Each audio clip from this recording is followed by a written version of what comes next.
Please don't shoot the messenger just because you don't like the message. I am not responsible for the conditions that we face as a nation today, but I am not going to sugarcoat what the situation is. My guess is you already know it in your hearts and in the backs of your minds, if not in the front. So I thought it might be useful if we took stock of where we are. And by taking stock, I mean economics above all else. That's a core part of our situation about which Americans are extraordinarily poorly informed. I do believe we are at a major transition point in the history of the United States and probably of the whole world. I know that sounds grandiose, and I don't normally talk in grandiose terms, but the situation calls for it. And as I say, I'm not going to shrink away from why I think this.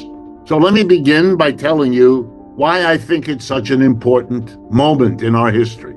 For most of the last 50 years, roughly since 1970, the dominant economic reality of the global economy and of the United States as the major player and shaper of that global economy in the last 50 years, that period can be characterized by many names, but the one that economists use is the phrase neoliberal globalization.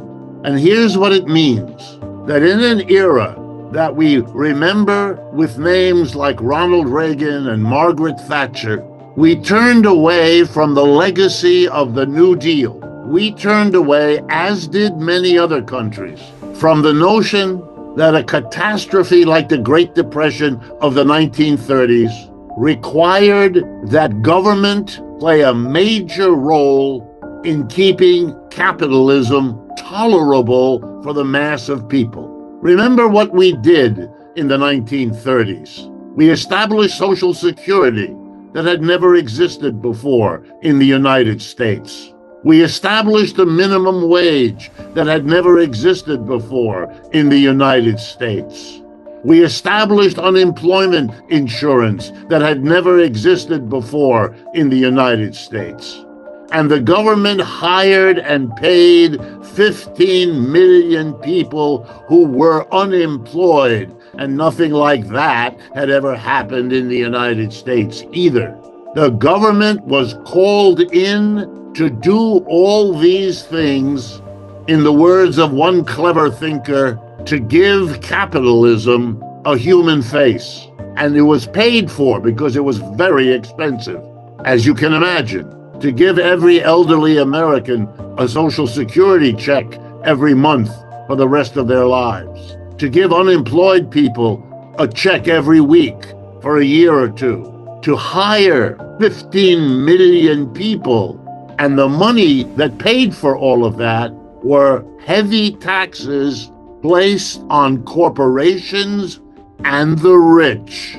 It's an important reminder for those of you who do not think that here in the United States we can ever tax corporations and the rich. It's an important reminder, of course we can, because we already did. As the remembrance, and footnote, the politician who had the courage to tax corporations and the rich, Franklin Roosevelt, was reelected president 3 consecutive times. He has been and is to this moment the most successful popular president in the history of the United States, starting with George Washington. So not only can you tax corporations and the rich, but when we had a president who was forced from below to do it, he became the most popular politician we've ever had. In the period starting in 1970, as the memory of the New Deal, as it was called, faded, Reagan and Thatcher undertook to roll the New Deal back. It had already begun before that, but it really gathered steam. And the mantra was the reverse of the New Deal. Instead of calling the government in to give capitalism a human face, people stumbled over one another, led by the Republicans, but tragically followed by the Democrats, to roll the government back, to get the government out of the economy, to go back to a capitalism which, if I may be allowed to continue the metaphor, lacks a human face, as the songs we just heard today document. And over the last 50 years, the government not only didn't regulate the way it once did, didn't intervene the way it once did, but it blessed the decision of corporate America to go where the profits were the greatest, which is what capitalism normally does. And where were profits the greatest? Answer: China. Starting in the 1970s, we had a mammoth exodus, and not like the one in the Bible. No, this was an exodus of American corporate leaders. They had graduated from business school where they had been taught, parentheses, I have taught in business schools myself, I know the curriculum. They were taught, if you want to succeed in business, go to where the wages are low and the market is expanding. The place where the wages were low and the market was expanding the most was in the land called the People's Republic of China. And American corporations, British and French and German and Italian and Japanese, they all went to China, where they were welcomed, where they were celebrated. And over the last 40 to 50 years, the Chinese economy grew. About half the economy there is capitalist. Private companies working pretty much the way they do here. The other half of the Chinese economy, government-owned and operated enterprises working the way they once did in places like the Soviet Union. China is a hybrid between the US and the Soviet Union, different from both because it's a mixed situation. And it turns out that under the leadership of the Chinese Mao Zedong and the ones that have come since him, it turns out this hybrid organization can grow faster than any other economic system the world has ever seen. For the last 30 years, China has grown its economy, its GDP, its gross domestic product, between 6 and 9% per year. During that time, the United States GDP grew between 2 and 3% a year. It doesn't take rocket science to understand that if you can manage that difference, if China can grow 2 to 3 times faster than the United States for 30 years, it can do what it has now done. Namely, it's caught up. Today, the United States has a competitor economically. We haven't had one for a century. World War II eliminated the potential competitors economically of the United States. Britain, France, Italy, Germany, and Japan, all destroyed by that war. Russia too. Russia never was an economic competitor. It isn't now either. The GDP of the United States right now is about $25 trillion. The GDP of Russia about now is 3, maybe 4 trillion. No contest. It never was. It's part of why the entire Cold War will have to be revisited so Americans can finally learn what the truth about all of this is. Well, here we are. And what has happened has been that the United States now faces, for the first time in a century, an economic competitor. Big, powerful, highly developed, and able to outcompete the United States across the board, from the lowest to the highest technology which either side is capable of. And the United States has not yet come to terms with this situation.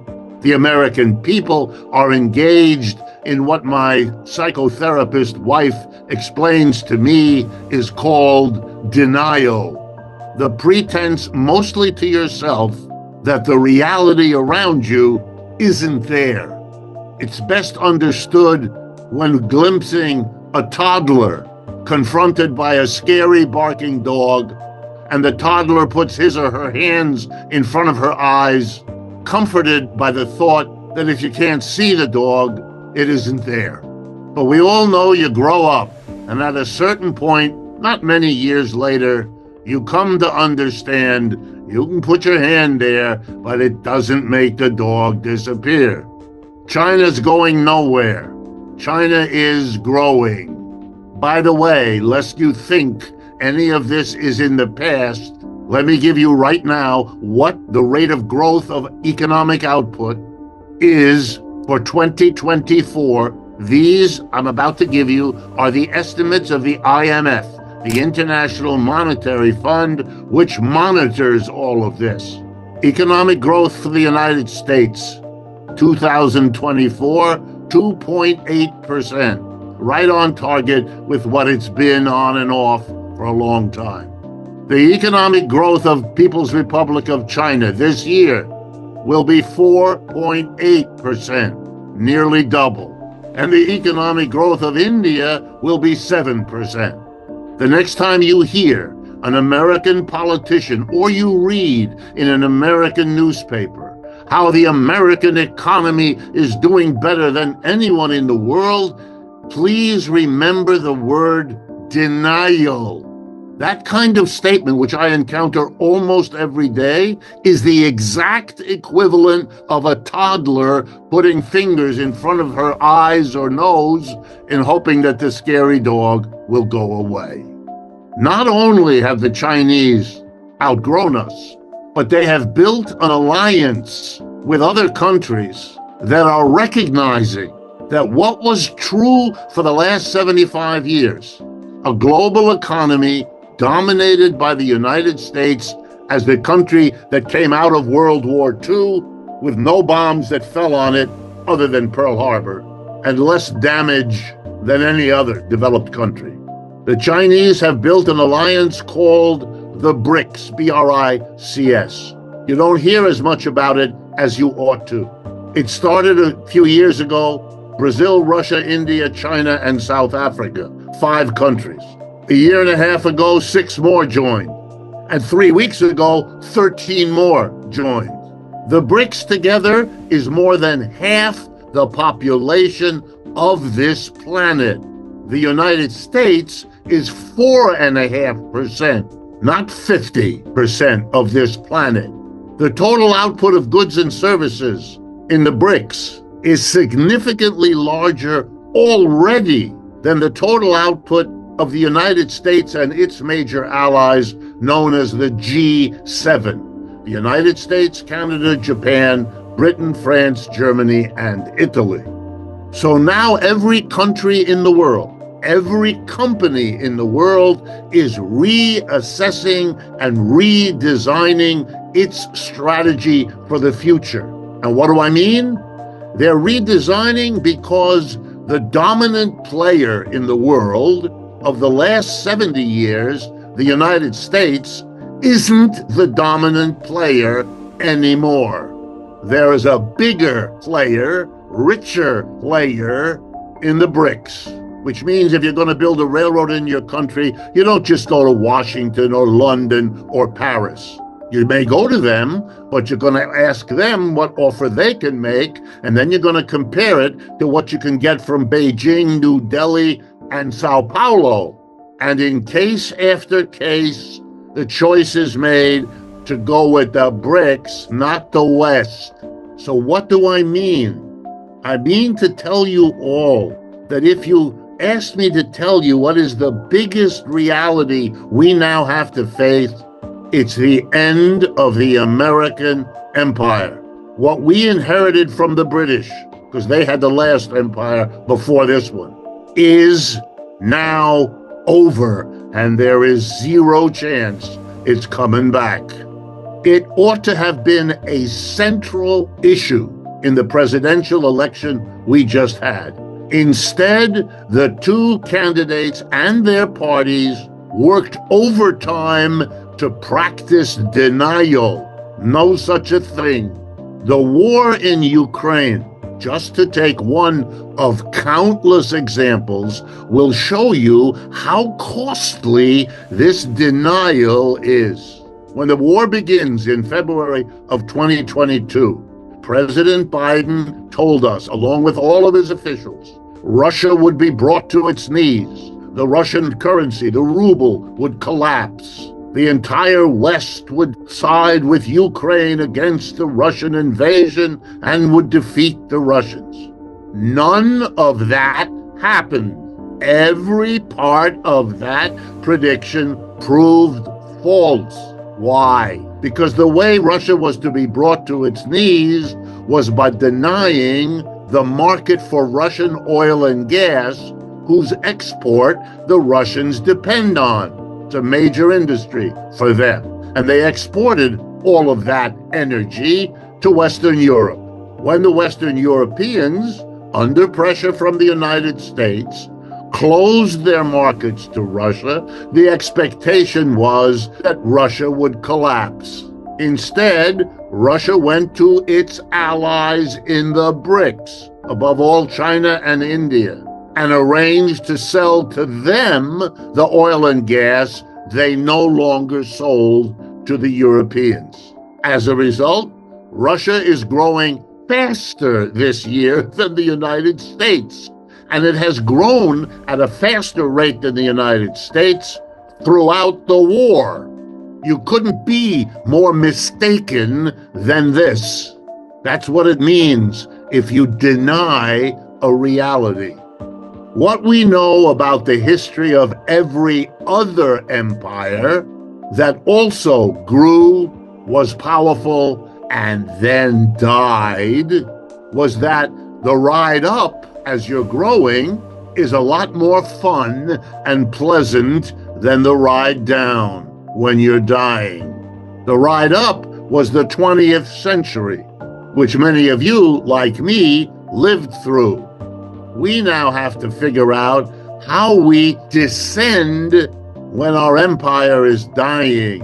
What the United States is doing is typical. Denial has always been there. You can travel to Britain today and encounter no small number of people who still imagine that the British Empire is still there. Witness the inauguration ceremonies for King Charles, who's the king of nobody. What is this?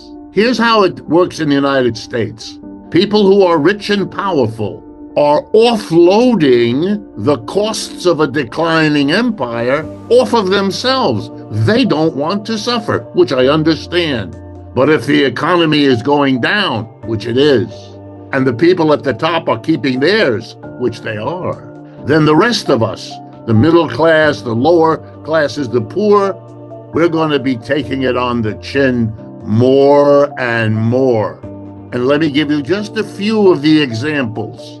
The inflation we just went through, that's a way of lowering the standard of living of large numbers of people, which they felt acutely as they went and paid $6 for a dozen eggs or everything else. They know they're suffering. My guess, no chance for Mr. Trump without that inflation. It gave him the victory, and it cost Kamala Harris the loss. But it's not the only thing. Let me give you other examples which an economist stares at with astonishment. The minimum wage at the federal level in the United States right now is $7.25 per hour, a sum of money on which nobody can live. When was the last time it was raised? 2009. That's 15 years ago. In every one of those 15 years, inflation raised the prices here in the United States of food, clothing, shelter, and everything else. Some years it went up a lot. Some years it went up only a little, but it went up. And what did we do to the people to whom we paid the lowest salary? $7.25. We didn't raise it. Republicans didn't raise it. Democrats didn't raise it. You know what that is? That's cruel and unusual punishment given to people whose crime is that they're poorly paid in the first place. What kind of a country does that? A declining empire whose rich and powerful are busy offloading the costs of that decline onto everybody else. Here's another sign. Our real wages have been stagnant for 30 to 40 years. In other words, if you measure, as we do in economics, the average wage in dollars paid to American workers, and you adjust that to the prices they have to pay when they spend their wages, it's been going up somewhere around 0.5% a year. That's called stagnation. That means your wage isn't going anywhere. By the way, in contrast, the average real wages in the People's Republic of China have quadrupled over the same 30 years. If you want to understand why the government in China is secure, why it is powerful, why economic growth there is celebrated, I just gave you the statistic. Their average wage quadrupled. The average wage in the United States went nowhere. That's not even close, friends. And if you didn't know that, since everything I'm telling you is easily verifiable in 1,000 government statistics, then you understand what I mean by denial. We are therefore experiencing in this country an extraordinary deepening of inequality. At the end of World War II, the United States was less unequal than European countries. Today, we are more unequal than every European country. How did that happen? Well, on the one hand, when corporations went to China and took advantage of low wages and a growing market, it made a fortune for those corporations and therefore for the top 10% of Americans who own shares. Just a footnote. The top 10% richest Americans own 80% of the stocks and bonds. They did well. The rest of us, we are experiencing a declining empire, which those at the top don't want you to think about. They're managing it quite well. We cannot. That inequality, together with the inflation, gives you Mr. Trump's victory and the bitterness and divisiveness that is suffusing this economy, and still nobody willing to face these realities or to speak about them. Let me conclude by telling you that this is important to understand not only as our past and not even only as our present, but also in our future.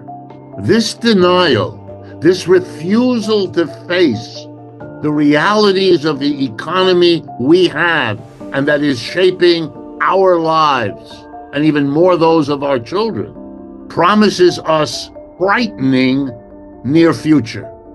Mr. Trump won the election because he positioned himself with dramatic gestures, the sort favored by Madison Avenue advertisers. And the two gestures were, "I am the great protector."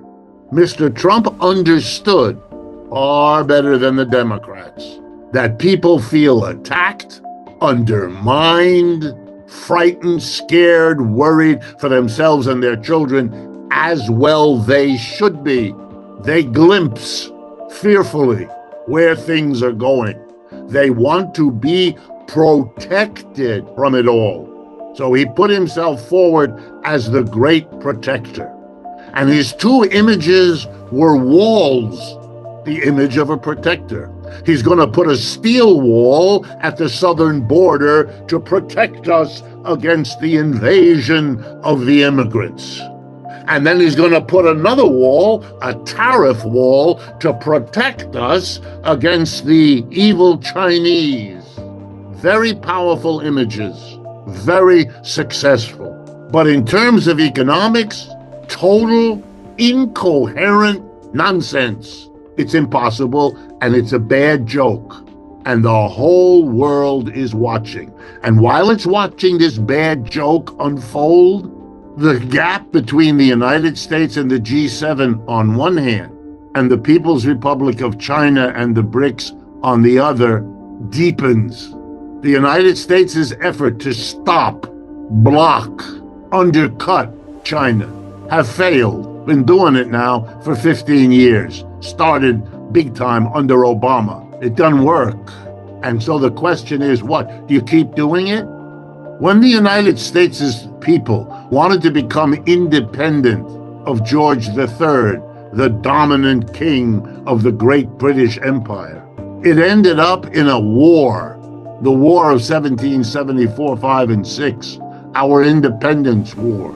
And to the surprise of everybody, the British lost.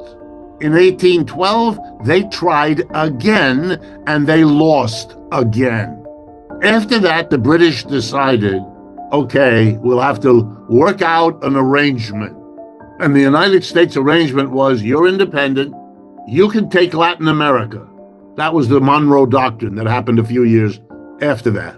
And Britain took the rest. Asia, Africa was theirs. They avoided a war after that for a century. What will the United States do? Continue its denial of what's going on? Threaten, as they have, China with war, despite the fact that China has nuclear weapons and the Russians do too, and they are now allied in good part because of the United States? Or are we going to sit down and work something out? Are we going to tell the American people, honestly, our empire is declining? The next one looks to be Chinese. Or if it isn't Chinese, it's going to be a multinational replacement for the kind of dominance that the Persians or the Dutch or the British or the Americans operated. The world is changing very fundamentally.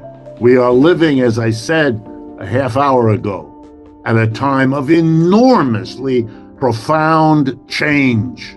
And our job as Americans is to stop behaving childishly in this game of thinking that the problems I've barely sketched don't have to be worried about, because we can continue to act as if we were in charge in the way we were in the 1960s and 70s. We aren't. Nothing like that. The war in Ukraine is lost. For those of you who don't keep track, is over, except for signing the documents. Russia won, Ukraine and the West lost. The war in Gaza isolates the United States. Indeed, what historians will say when they look back on this time will be that the United States undertook to isolate and neutralize the dangers after World War II. First in the Soviet Union, then in China, then in the global socialist world, nowadays in what are euphemistically called authoritarian societies. But the end result of the plan to isolate the rest of the world going through these efforts was to isolate the United States itself. We and Israel are standing all alone in that part of the world. And the Europeans, whose world is collapsed, they're economically a basket case. And you know why? What the major reason is that Europe is gone as a player? Because they relied on two things: exporting to China, which the Chinese don't need, and cheap energy from Russia, which they have turned away from. So the energy costs make European production uncompetitive. They have to pay too much for energy, and they can't sell in China the way they once did. They're done. Germany, which used to be the engine of European growth, is now the laggard dragging it down. It really is extraordinary, folks, that what you have thought about and assumed is now over. And it takes courage, but also a sense of realism to say, now we are going to talk honestly about our situation and try to find a livable way forward. The alternative, well, I don't want to spell it out. You can figure it out for yourself. But I hope you will not hold against me that I have told you how this situation really is, rather than comforting you with more denial. The war against China was intended to slow its development. It failed. It was designed to get a different politics in China. It failed. In fact, everything it was designed to do, it failed. China is still growing faster than the United States, 2 or 3 times faster, not close.